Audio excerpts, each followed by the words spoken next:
Would you like to reach our film and TV review podcast audience?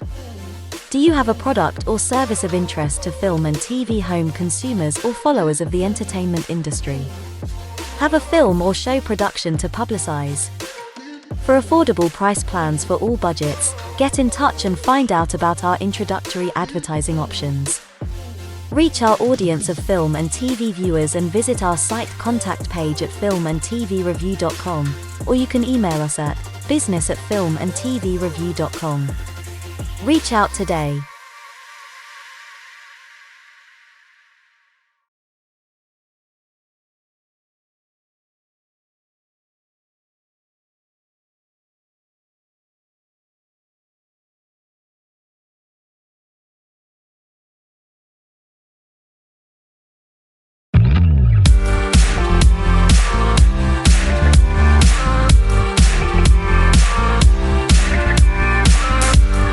Welcome to filmandtvreview.com.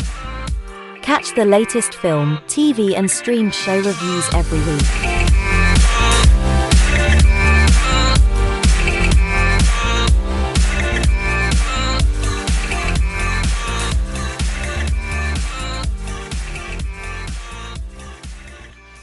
The views and opinions expressed by the authors and those providing comments are theirs alone. They do not reflect the views, opinions or position of filmandtvreview.com or their respective parent companies or affiliates.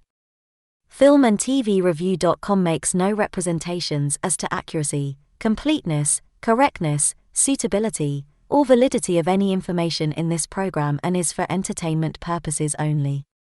Episodes may contain adult humor and language. For full terms and conditions, see filmandtvreview.com.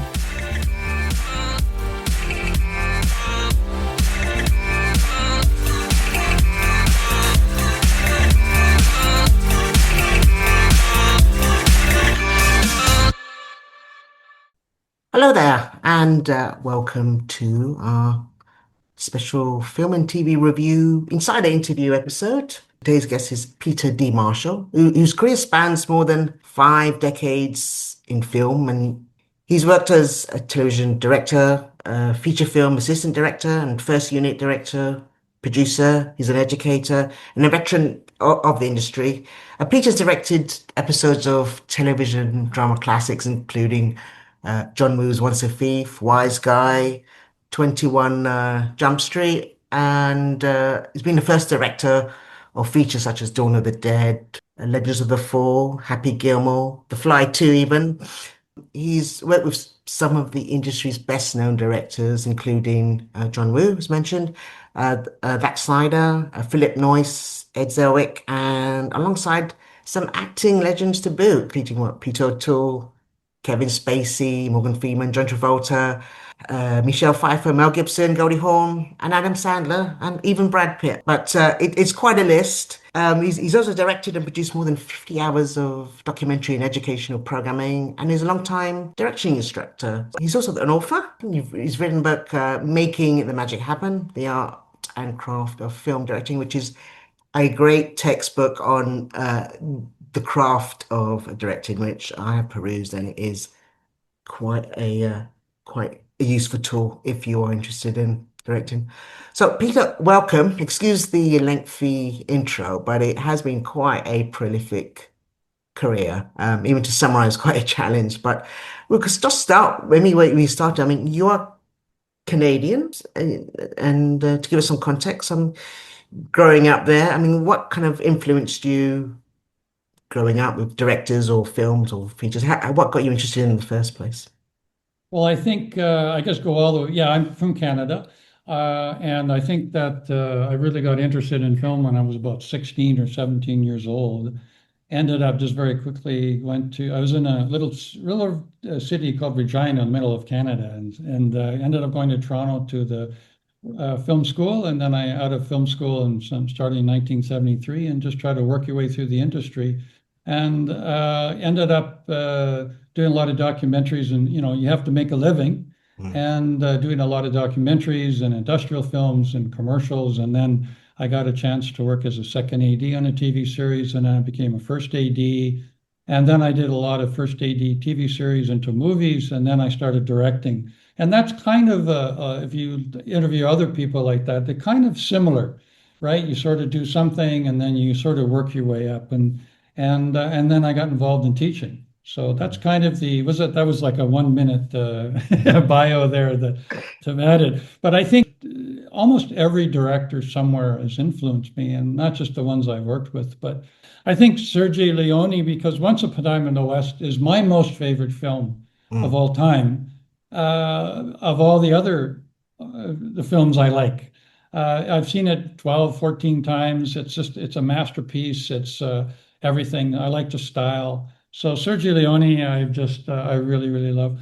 I think Clint Eastwood, I've never worked with him, but I like his style. It's like one take, two take, move on, very quiet. I have his camera operator, who he's had for years, is a friend of mine out of Toronto. So I know a lot that Clint did. And I think also, I guess I have to say John Woo, because I worked with John Woo. I did a pilot for him, and then I did the TV series with him. And I learned how to shoot action from one of the masters. I mean, John Woo is like, from a film point of view, as a director, kind of set back in his Hong Kong days, kind of set this sort of pattern for the certain style we have today. So I guess those are the top three. Well, yeah, classic choices. They're brilliant. I mean, you've spent more than 25 years as an assistant director. I mean, you've handling basically scene shooting, logistics, set schedule, background, extra and crew traffic, but not on just any film, but on some kind of huge set piece movies. But what do you think, I mean, makes a great AD, in your experience, in that role? Well, I think, I think one of the key things is basically you have to be organized. Okay. I think the quality, because you have to be organized person in real life and in your work life, because, right. I think but you also have to, like any of the positions, director, DP, AD, any of those positions, you can't just walk on and have a year experience and do a big movie. You need years of experience of being on set. And I started as a second AD on a TV series, and then into a first AD on Canadian, and then you just build up over a period of time. And I believe it's, starting with your television TV series, low budget films, independent films. This is where we learn our craft. You learn about the politics of the business. I'll be talking a little bit, I'll mention politics a lot. Practice our craft, perfect our art, and working on low budget films or TV series. It's basically you have a chance to move through the ranks. So you have an art department or a painter, then they do an assistant, and then they can become a production designer, maybe 10 or 15 years down the road. So it's a big apprentice program. I think you can say that. And also, I'm basically going to, just to simplify things, there's television and movies, and within each of those, there's a lot of variations. But I think just a simple area is that episodic television is I find one of the better places to learn your craft. It's fast-paced, long hours, less shooting days than the big movies, features, and commercials. So it's basically the way I went. I think I put easy in quotation marks here, but it's a bit easier to sort of go from television, because it's fast-paced, small films or series where there could be 5-day shoots or 6-day shoots, whatever, to move into features. And I think that still today, I think, is the best way to go. We have a lot more, 40 years ago, it was episodic television. Now we have all sorts of things happening here. But I think also one of the reasons that's important is, to understand the differences and also the similarities between television and film. And I think the two words that I mentioned is called industry politics. I mean, every profession has its small p politics, right? And I think that that's important to understand. And the first assistant director basically organizes the schedule. You run the set. As a matter of fact, there's the top. I call the triumvirate. The top three roles of organizing and communication on a set are, of course, the director of photography, and the first assistant director. Those are the top three positions on any TV show, any movie, anything. I'm not including producers and all of that. That's a whole other area. But the actual people that are standing on set working, and from there, everything happens, right? So I always find that on a feature film, the first assistant director works for the director with the producers. So when I get hired to do a movie, I get hired by the director, and the producers really don't have any say in it, right? So basically, on a feature film, the first AD works for the director with the producer. And on a TV series, the first AD works with the director for the producers. So television is a producer's medium. So you understand automatically the politics are completely different, right? So if you're the first AD, I get hired from a producers to do TV series. And when the directors come in, I can tell them to cut shots. I can tell them to do stuff because I'm running the set for the producers in television. And so you do have a lot of power within that system. But on the other side, you get hired by a movie director, you're the AD, and producers come to you, he's got to cut the shot. I go, you go tell the director because I'm not. Right? So you have that balance. So you really have to be in that sort of place where you're sort of juggling a little bit. There must already be a lot of trust already between the director and you already established because, or you know each other well beforehand because that's kind of gets a bit more intimate, and then you have to be more on the same page of dramatically where this scene's going. Is that right, or how does it? You're talking in a movie, right? Yeah. Let's talk more in a movie because obviously, of course, different. Yeah, I think. Well, I think it's also the director is looking for because it's the triumvirate, right? It's the director, the DP, and the AD. Those are the three major functions. All the other ones are there: production designer and editor. But you're the ones that are basically running the show. So the director, they want to do the shots, work with the DP, work with the actors, but you need someone who has the strength to be able to organize everything because you have to do, or the first AD's job is essentially in a movie or even on TV, anything, is you take a script and you say, we have 5 days to shoot this, or we have 3 months to shoot this. Every day, my job was to break the script down and say, what scenes do we do on day 1, day 2, day 3? How many and how long is it going to take to do each scene? You need 20 years of experience to figure all that out, right? I mean, it's a massive job.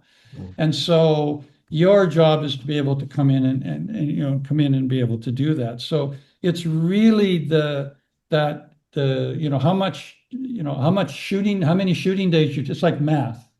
So if you've got a 100-page script and you've got 50 days to shoot, that's 2 pages a day. I mean, roughly, that's what you start, right? You say, okay, some days you're going to have a big battle scene. So now you have half a page a day, right? Because you can't do that.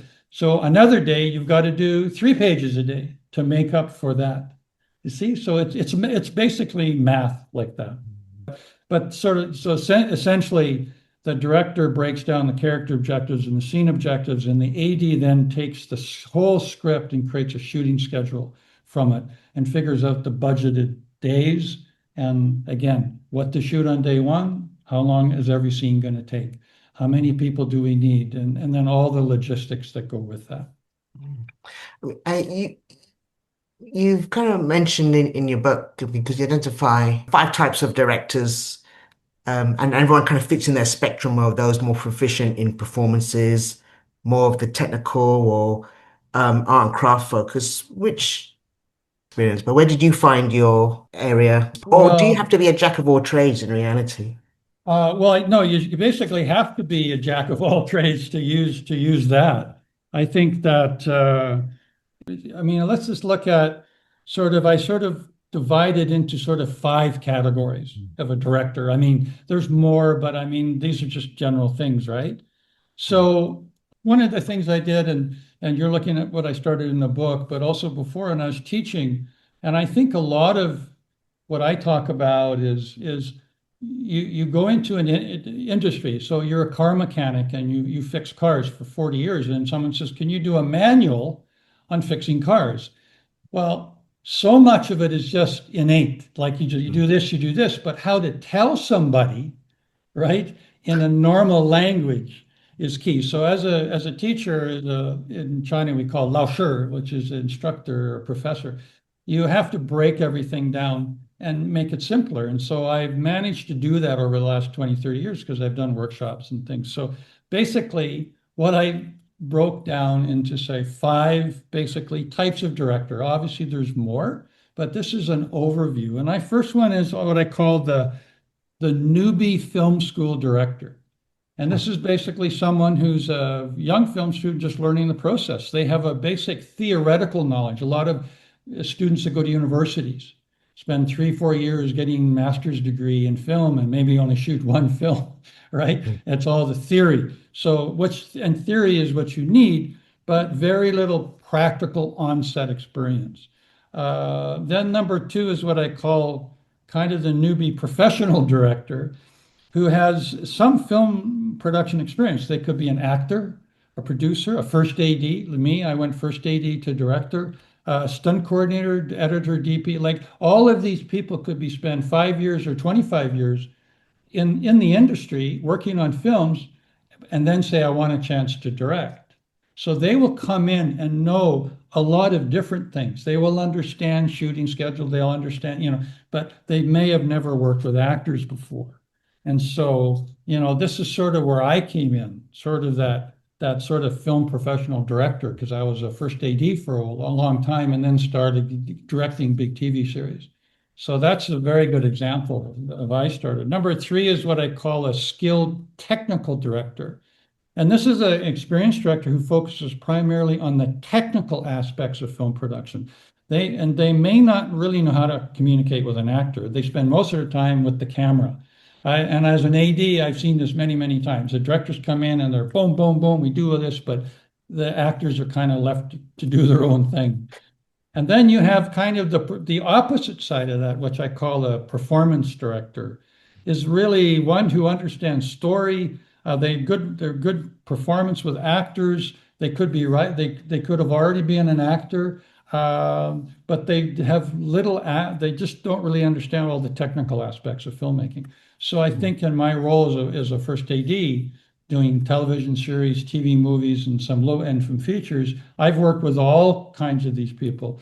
And then number five is I call them the art and craft director, the skilled person that has the balance of everything, right? They understand story structure and scene analysis. They understand blocking. They understand shots. They understand, and they understand the whole process. And I think you just look at Martin Scorsese. You look at all the actors now. Nolan. They have to understand all the technical stuff as well. They don't have to operate the camera, but they understand that what the difference between a 25 mil lens and what a 50 mil lens can do for a close-up on a person.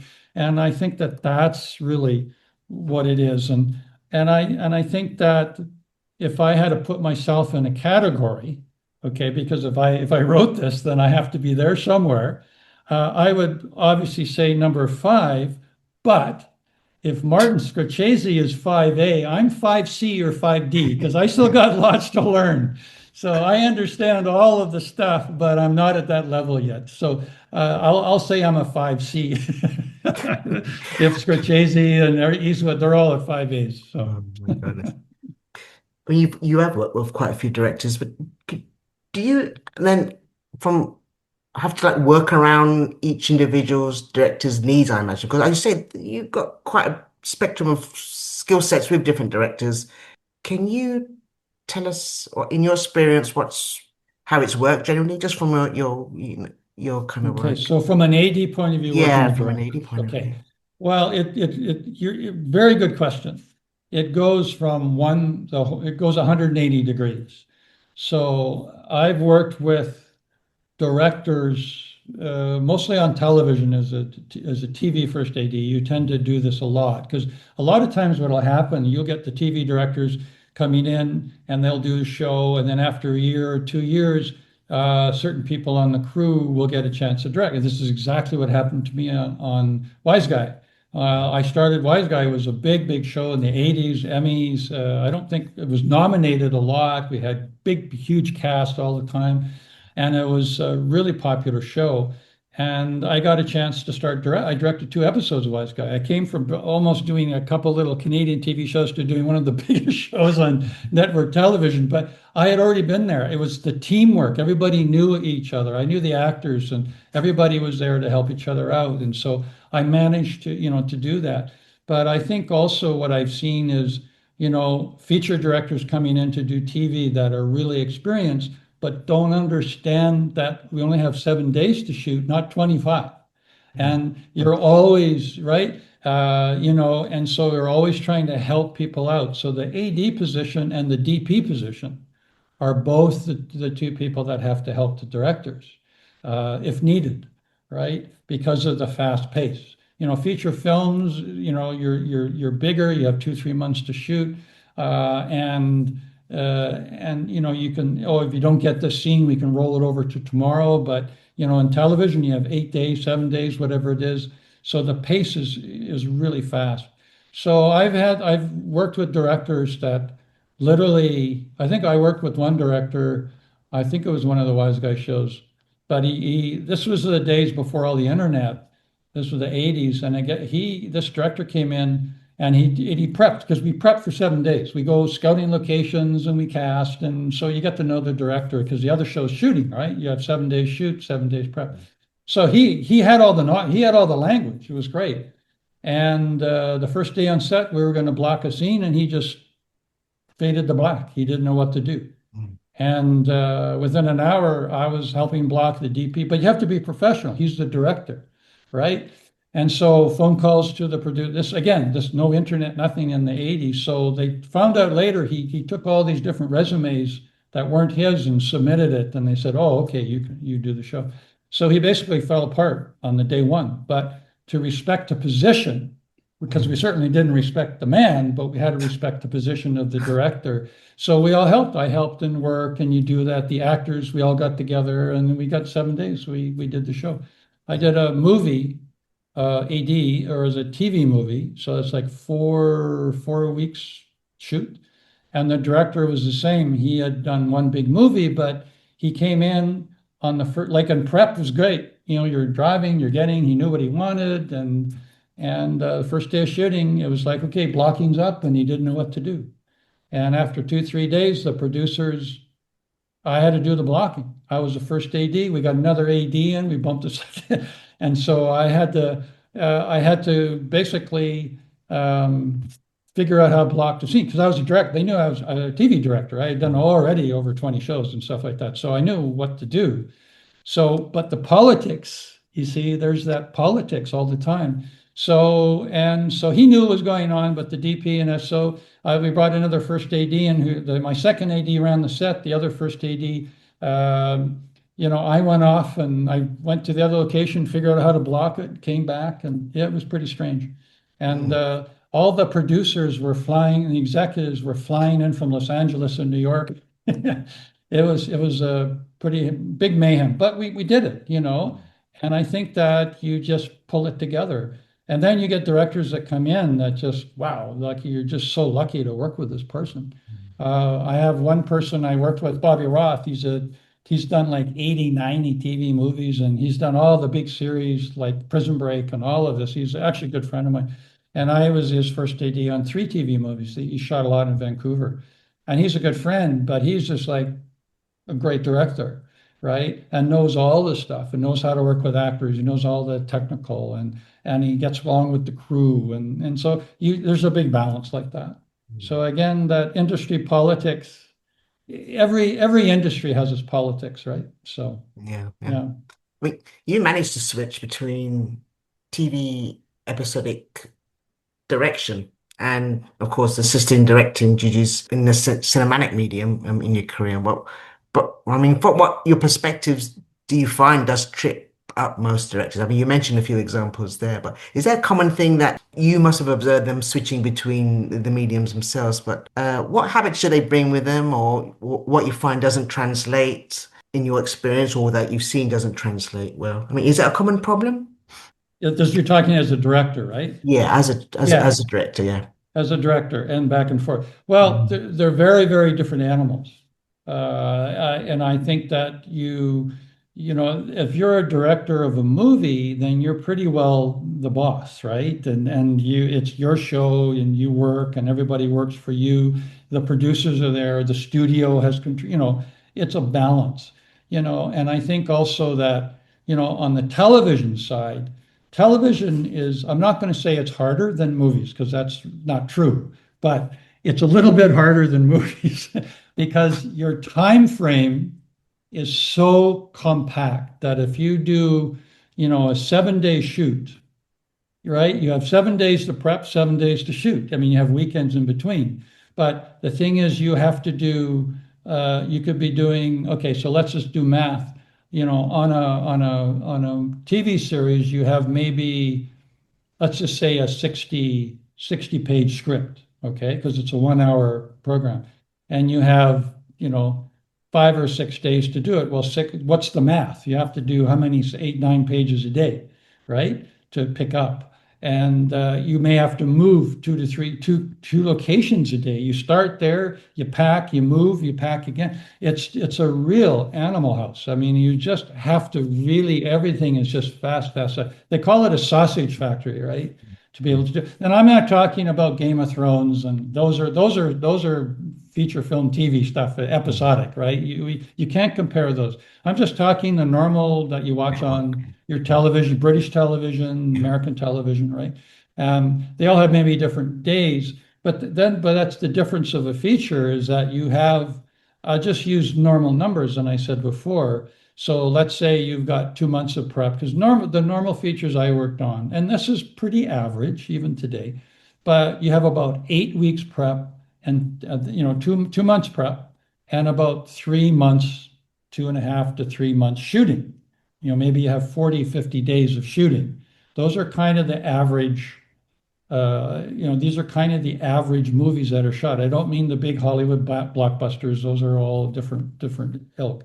So you divide it into, if you've got, if you divide it into something, the math, it's just you do the math and you end up usually around 2 pages a day as average. I'm just using average numbers here to do a movie. And like I said, some days you're doing, maybe 3 pages a day because you're doing two scenes. It's all dialogue between two people. You could chew all that up. But then next day you're doing toe shots and driving around and blowing things up or battle scenes that take you down to half a page a day, right? Yeah. So you have to think about when you watch a movie that all of this has to fit within the budget. So the budget is movable, right? So if you have, how much money do you have for the art department? How much money do you have for cast? How much money do you have for special effects? It's all that budgeting that has to happen. So it's basically math, right? It's division. It's division. I've never said that before. It's actually division. It's You division. divide the pages into the days, and that's what you have to do, Oh, it's right? that simple. Oh, right. I wish it was that simple. Yeah. I mean, you've worked on some features as an AD, which, and not just any ones, but some with some big set pieces. Like as its first unit, I'm guessing, and AD, but particularly uh, zombie crowds and World War II battle front scenes like Legends of the Fall and Ed Zwick. And can you just give us maybe a bit of how were your experience on that? Because yeah, I mean, big scenes, World War II scenes in Legends of the Fall, huge zombie crowds. That does sound a logistical nightmare. I mean, you're coordinating sets, thousands of extras, and you've got to get Brad Pitt in the shot. So, Well, how was that like, and how did you start that? Because it's really Well, fascinating. I'll tell a story. Mm. This is a story. Okay, so sit back. I have to Oh tell yeah, the story I'm because ready. it's how. So I was my wife at the time she was doing wardrobe on Edgewood's movie in Calgary, Mm, right? So she was there, and I was doing Look Who's Talking Now in Vancouver. We mm, had my kids. I had finished the movie. And I said, okay, Kate's still shooting the movie, the Ed movie. So I thought, okay, so Legend of the Falls. So I drove out, so like through the mountains, and we got there, and we were going to surprise Kate. She knew I was coming, and we went up to the house. There's the big house that plays in the movie. And mm, so I had Megan and Andrew, and we were walking. They were young, and the Teamsters I parked. And he said, "Well, they're on the other side of the house, so that's where they're shooting right now." So I said, "Okay." So we're walking around. This is just a film story. We're walking around, and we just around the corner, bang! Banged into Anthony Hopkins. He was coming around the corner, and we literally ran into each other. And I'm going, that's Anthony Hopkins. And I just worked with big Hollywood.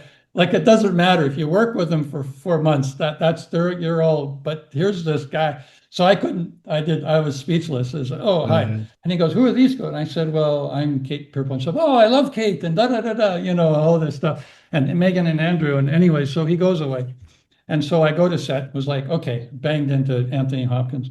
Anyway, so a couple of days later, I got a call from one of the producers, and because we're going to stay out there for a while. And I went to the office and said, Peter, we have a second unit that has to happen, and we have all of these things to pick up. And are you available to do it? And I go, yeah, sure, yeah, I got second unit. I can do stuff. And they didn't really mention the big battles. They sort of said the battle scene. I have not read the script. But mm, there's all these other horses, and there's like mm, tons of second unit where you got to do insert on a rat to just horses going by. There's a lot of stuff. So I flew back to Vancouver, grabbed my stuff, came back, and got into the office. And about an hour later, they called me into the office. And this is what I call the oh, by the way. I think we all have these. Oh, by the way, your job spec is this, but oh, by the way, you have to do this. I think we mm. all go through that. So they said, Peter, could you organize and prep the big battle scene for us? And I go, okay. So I had read the script and there was just this huge chunk. And I said, okay. And he said, we shoot in 2 weeks. And that's about like the 2 weeks to do that big set. So, okay. So I had 2 weeks, and with the military, they had a military advisor because it was actually the battle scene in that movie was they were Canadian. It was a Canadian battle because the Mm. Americans weren't in. So the whole story of Brad and what's his name come up. They wanted to get into the war because their The father was warrior. in the war. That's kind of what the story was. So it's all a battle. It's all Canadian soldiers. Anyway, so I had 2 weeks to prep. So basically, so we started prepping, and it was like going down to this massive battlefield where they had already plowed the scene. They made it all up, and there was roughly going to be 800 extras, about 25 special effects people that do all the explosions and everything. There was over 20 stunt performers, so they do all the air rams and all of those things. So we had, and I remember we had this big plywood with the battle scene on it, and we would I can't remember the military advisor's name now, but we would go to wherever the set was with Zwick, and he would show us what he wanted. We want the guys here. We want the guy. Okay, fine, and then we would go and do it. So that took a couple of weeks, and finally, it was the last day or so that we were you can never ever be ready to do something like this. But so we had 200 soldiers, extras, but they were basically officers and sergeants and stuff like that. So we had them to rehearse the scenes with. But now we had, and so we did all that. And the night we were going to shoot, um, it was like because all the scenes took place at night and we Mm. were shooting in the summer, so it was like I think you couldn't shoot before 10 o'clock, And then it's 4 or 5 o'clock, the sun was come up. So you had a small window. So we had to work out during the day. We had 7 or 800, just all the other extras. We had to get them, march them all down. Took an hour for them all march down, get into the trenches, and then I had to stand up on the trench with them. Okay, go first, because there had to be 3 waves, 1, 2, or 2, whatever Ed wanted, right? So we had to practice all of that. And so finally, Ed, the producers, and the first AD of the show didn't do anything. He said, "Peter, it's all your show tonight. You don't do anything." But so basically, we just stood there, and Ed, Ed was on the hill, and he said, "Okay, well, show me what you got." And in the meantime, all that stuff we had worked out with the stunt coordinators, and we had worked it out with the special effects guy. Nobody gets hurt. That was already done a few days ahead of time. So I'd say, okay, action, and this first wave would come out. They'd all jump up and cross over. I think we've all seen World War I things. And then I waited 5 seconds, and then, okay, another, and the second wave came out, nothing. And so everybody charged, and there's no explosion. This was in the daytime. This was just rehearsing. And so we got everybody back, and Ed said, "Okay, I think we need to do it a little quicker." Okay, all right. So then it's like first wave, and then I cut it down. Second wave, okay, fine. Everybody was happy, right? So all the extras, we worked all day with them. They were going to work all night as well. It's almost 24 hours, 20 hours of work, but they all knew, like, we're all the little explosions or little things in the air ramps that are all in the dirt, and they had little flags there, and they all knew where these were, and then the stunt guys knew where they were all going to fall. We had rehearsed all that already for a couple of days. So anyways, it took an hour and a half to get 800 people all back to the the tents for supper. Okay, so this is where the story gets interesting. So during supper, it started to rain, right? It started to rain, and it was a big downpour. So, okay. So I finished dinner. I got a van. I went out to the field. I was by myself. There's locations out there, but I couldn't. I walked down I couldn't get up. Like, it was all slippery now. It's muddy and slippery, and I couldn't get up the ladders. I couldn't. So finally, lunch was. Everybody came back. All the actors and extras were back at holding, and that's the key word here. Is an hour and a half. As soon as I say go, it's an hour and a half to get the last extra in the far trench. So I have 90 minutes. You see what I'm saying? So to get everybody back, because they all have to come down, march all the way down. So the key thing here, and this is, again, I think, the role of the AD versus everybody else, but you're also in charge of safety. And in the West and England and all of that, not so much in China, but here, does that the AD can stop the show. Like, this is bad. We have to stop, right? So I knew that I was now the set safety supervisor. So they producers and directors said, okay. So it was still light. It was still a bit light. So we waited, and the sun was up. And I'm from Alberta, this is Calgary. So I said, well, it rained very heavy, then it stopped. So it's only top level. So hopefully it'll a couple hours. Okay. So anyways, it started getting dark and everything. And their producers now were getting anxious because they have 800 extras, today they're paying for. So basically it was like I had to do this. I had to walk. I walked the trench again, but it's about an hour and a half later. And I got on the ladder, and I got down, and I got up, and I said, okay, it's an hour and a half. If I call now, I'd say in an hour and a half, but I wasn't sure. So I was walking back. You have to visualize this. This is the biggest thing I have ever done in my career. Like, this is the huge, right? Mega, right? This isn't like two people fighting in a room, right? So I was walking along the trench all the way back, and I saw Ed Zwick and 2 or 3 producers, everybody is standing there waiting for me to say, can we go?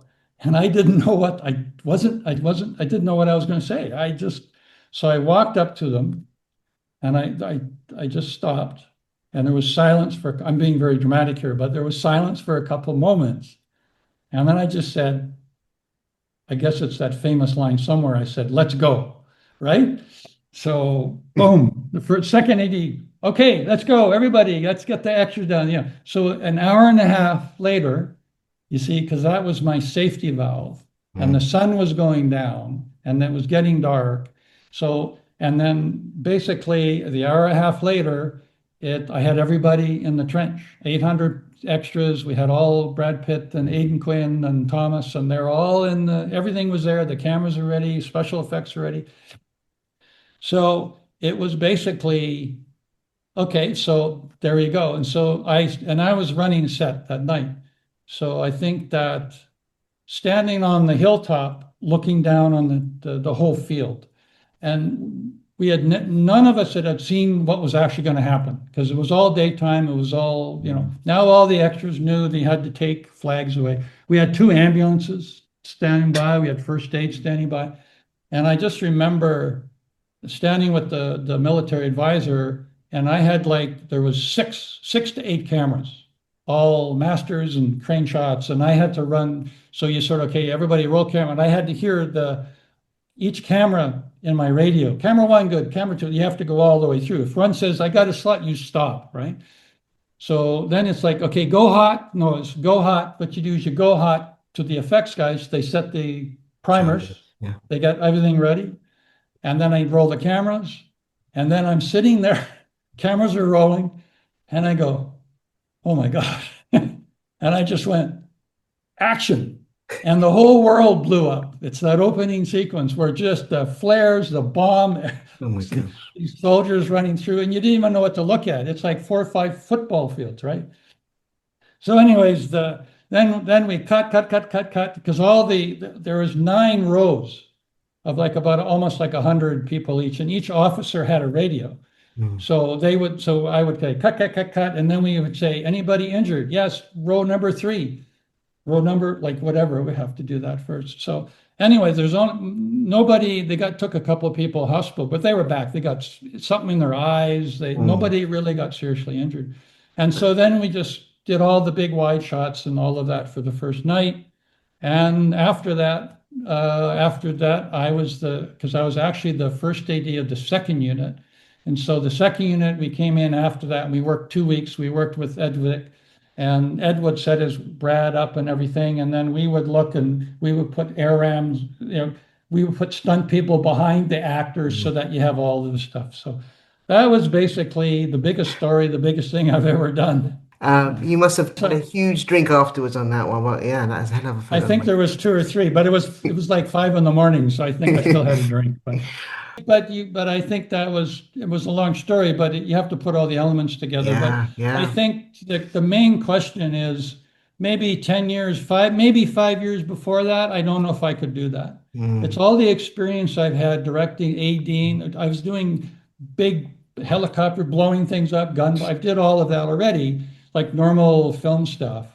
And I think it's just, you just know how to, I think we just call it break it down. You just break it down into its smallest element. And I think anybody that's listening to this if you want to be in the film business at all, it is about it's like a recipe for cake, right? You have to take all the ingredients, and it has to start, you put this in, you put this in. You just don't have a cake.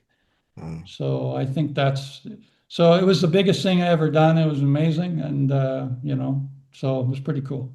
Kudos on that. Well done. I mean, what's kind of impressed you with the directors that you've worked with? I mean, you worked also with Zack Snyder on his debut with Dawn of the Dead. And you also, I was reading, you already had a kind of quite a good solid script from James Gunn, I think, on that one. But again, big scenes. What was your experience with that, or what impressed you about these debut Well, I think directors? this is a good question, because and I think it's also for your listeners. Like, some people, they may not be all in the film industry, some people are, but I'm also telling not just stories, but connections here. And this is a connection that I want to talk about leading into this, is that it's who you know. And it's who you know, and who you've maybe done wrong to and who you've done right to in any business, but film business especially. And I was in Toronto at the time. I'd finished a movie, and I was back in Toronto. I was living in Toronto for 3 years. And I got a call from a production manager in Toronto. He said, "Hey, Peter, because we put our names on a list, I'm in the union, the Directors Guild Canada, right? And so my name says available. Oh, okay. So they checked my resume and all that kind of stuff. They said, well, are you available, next couple of months to do? I said, yeah, I don't have any show. I just finished one. He said, well, do you want to come and interview for a director called Zac Snyder, who I didn't know? And so what you normally do is, okay, fine, send me the script. So because we look at something and sometimes we say no because of the script, don't want to do it, or we don't like maybe the director or something, whatever. So they sent me the script, and I go, oh wow, Dawn of the Dead. That's the remake of the zombie movie, and this would be cool. But I had no idea. I didn't even know who Zac was. I couldn't find any information. I didn't know this was all before Internet Movie Day. I couldn't find out who he was. So, anyways, I finally went to the meeting the next day with a producer, and we talked, and we blah blah blah, and he said, okay, and so then he said, okay, if you want the job, you got it. And I go, oh wow, well that's pretty fast. And he said, and we negotiated the rate, and normal. And so after I kind of signed, I said, well, by the way, how did you find out about me? He said, I said, then I had an interview. Sorry. They came in, so I had an interview with Zac. You have to go with the director first, right? So I talked with Zac, blah, blah, blah, blah. But I didn't really know much about him. And then I heard he was a commercial director. And then I started looking, and he was just one of the biggest commercial directors in the world at that point. I mean, he was like everything, right? Okay, fine. So after I signed and everything, because Zac said he's the guy, so then I signed. And I said, well, how did you guys find out of me? So, the DP is the same, the DP recommended you. I go, he did? Yeah, it was the same DP on The Butterfly Effect. I just finished a little while ago in Vancouver. So the concept is that I worked with the DP a year or two before on Butterfly Effect in Vancouver. 2 years later, he gets hired by Zac to do his Dawn of the Dead in Toronto. I happened to be there, and the first thing he said is, the producer quoted, he said, hey, there's an AD in Canada, because these are all Americans, right? He said, there's an AD in Canada, and Peter Marshall, if he's available, you get him. The DP told Zac. So I think there was only one or two people. So what I'm saying is, I didn't know that until after I got hired. But that's really important, that you don't burn your bridges. Yes. I can blow them up on a World War I thing, but you can't. Yeah. But I was very impressed with Zac. I knew he was a commercial, and all the time we'd be on the set, or we'd be in the truck scouting locations, and some company wants him to direct this big $2 million commercial. He says, "No, I'm doing a movie. Don't phone." All the time. But he knew what he wanted. He knew shortcuts. He didn't waste a lot of time on set. All of that stuff. It was great to work with him. No yelling, no screaming. We all got along great. So it was really good. I have to tell you a story, because you got anything else you want here, right? But it's actually pretty cool story. We shot in Toronto, in Canada. We shot the Dawn of the Dead in Toronto at a big mall out, because they looked all over America and Canada to find a mall, a big mall that's wasn't going to be destroyed, but was empty or something. So anyways, there's this mall just an hour north of Toronto. So that's why they had picked that. So we were shooting out at the mall. We shot a lot of all around Toronto, but this one day, this was 2004, summer, really, really hot. We were shooting in the mall, and we have all our trailers outside, and we have an AD room. And so all the trailers are all powered on generators, so it doesn't matter. So I'm sitting in the trailer doing, it was just after lunch. And so I was doing the times for the actors for next day. I can give the second AD, because I have to figure out, look, this is what we shoot tomorrow. And the second AD brings everybody in. So I'm sitting there, and there was a little flicker. Okay, fine. So I pick up my board, and I walk into the set, right? I walk into the set, and they're shooting away because we have all our own power. And give this thing, and all of a sudden the producer said, "Peter, did you hear something on the radio? What? There's something going on. What is it?" He said there's this was a huge power outage, north, New York State north and all of Toronto area. All the power went out for millions of people.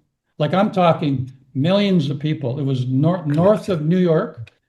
And we were still shooting. It was summer. So it was 5 or 6 or something. So anyways, the second AD I put on set and they were still shooting. And so the producers, production, we all started talking and we went, this is a power outage. We're an hour from downtown Toronto. And if there's no power, there's no streetlights. We got to wrap and get everybody out of here, right? So basically what happened was we pulled the plug. That's a film expression. We stopped shooting and we revamped. We said, we'll go to our standby sets. We couldn't come back here. We go to this other set. So everybody, that all got worked out. So, but the basic story here is I'm an hour away from Toronto and we start driving home now and its sun is coming down and there's no street lights and there's some civilians out and helping cars go by. And I'm down the expressway and I'm coming down, there's Toronto and there's no lights and it's dark. And I'm driving into a city with no lights and I'm doing a zombie movie. Which is the same thing, which is like, so it's just like I'm doing a zombie movie and I'm going into the city, the biggest city in Canada is Toronto, and there's no lights and everything went dark. I was staying in 22 floors. So I had to walk up to the apartment, but it was so funny. So it took a couple of days, but that's what happens, stuff happens. But Surreal. little film story. Yeah, no, good one. Another director you work with, I have to mention, is because with John Woo, once a thief of the television series. I mean, you did the pilot for a couple of months with Woo, and then you worked as a creative consultant. So you got to spend time with Woo on his project. What did you both have in mind for this series, and how did it come about? Well, I was in Vancouver working on a movie, and I got a call to interview with John Woo. They were scouting locations, and because we did the pilot in Vancouver. Okay. So it was John Woo's Once a Thief. It was a pilot. I go, John Woo, and I didn't quite know at that point who he was, right? Because I just got a call, and I said, okay, because he did a couple.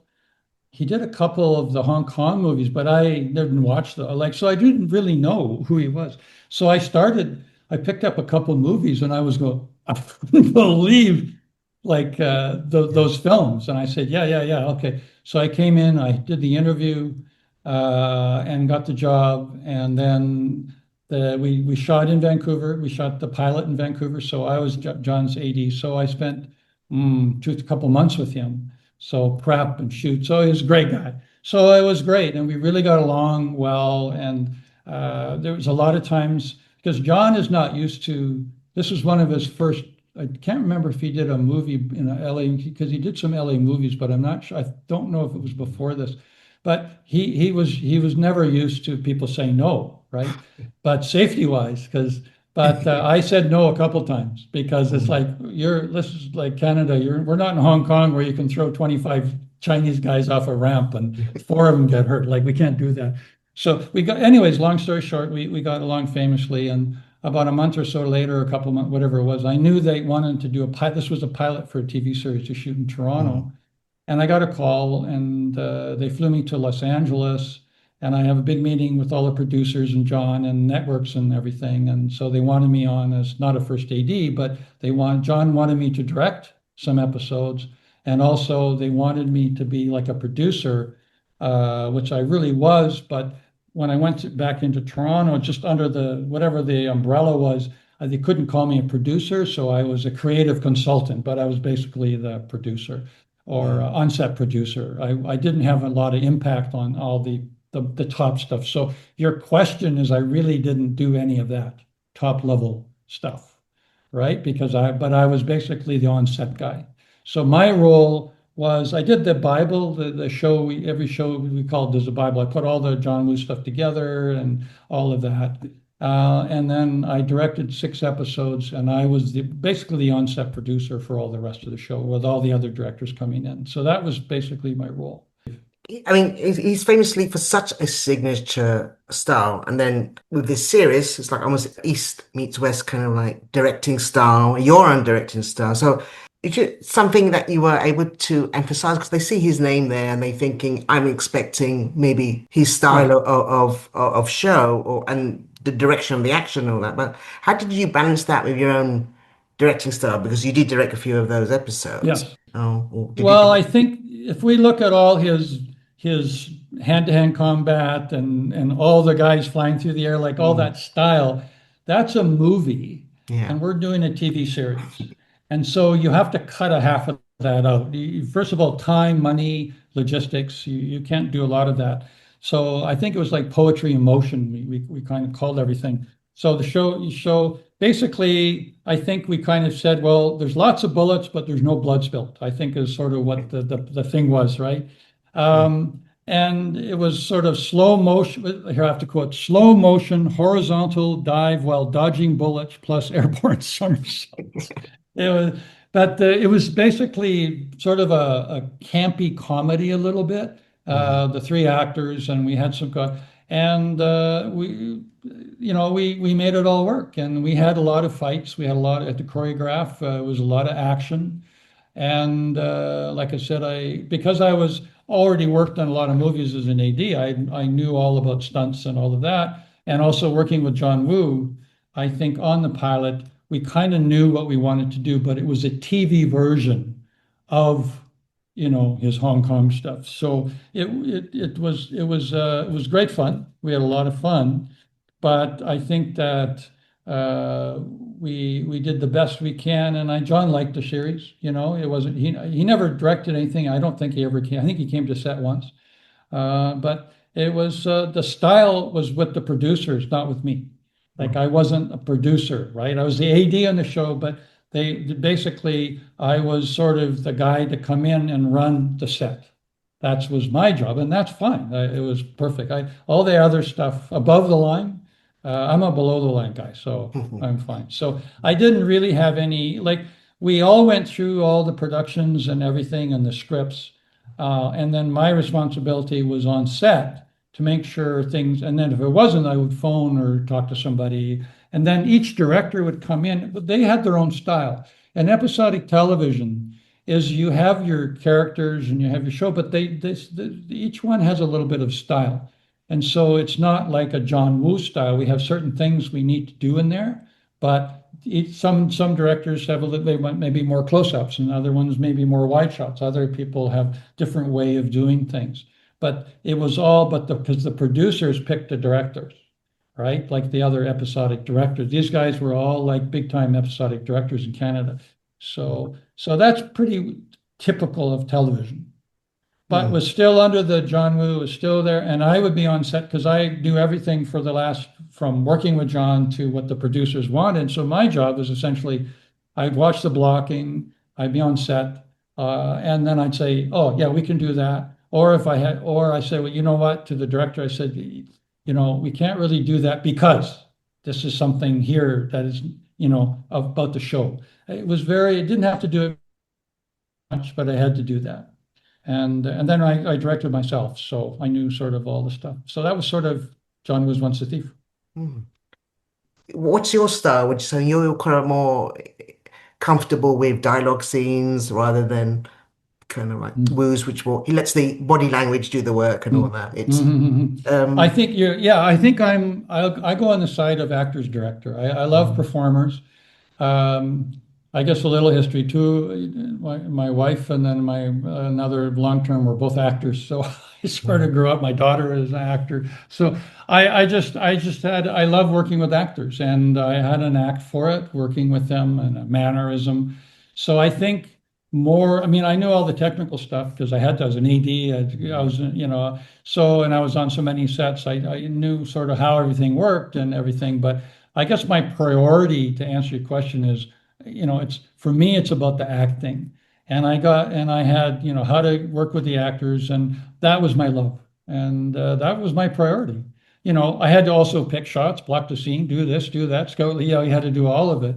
But I think that, some directors, are not, I think we just talked about this a little earlier, but some directors are more technically minded, rather than acting, and then vice versa. So I'm kind of both. I'm in because I had enough experience that I can talk all the language of DP. I know the shots, I know my editing, I know all the stuff, because episodic television, you have to know all that. So I guess the question there is, if it's about the actors or helping the actors or keeping the actors safe, that was my job, right? What's the problem? What's going on? And that's where I put my priority. Join us for part 2 for our exclusive insider chat with Peter Marshall. Search Film and TV Review. We hope you enjoyed this Film and TV Review.com episode. Catch the latest film and TV reviews, together with regular episode content from the world of film and TV every week. See you soon.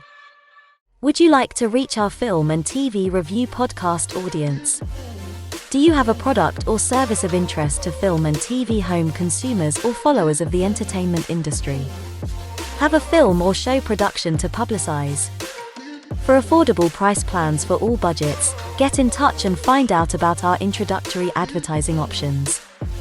Reach our audience of film and TV viewers and visit our site contact page at filmandtvreview.com, or you can email us at business@filmandtvreview.com. Reach out today.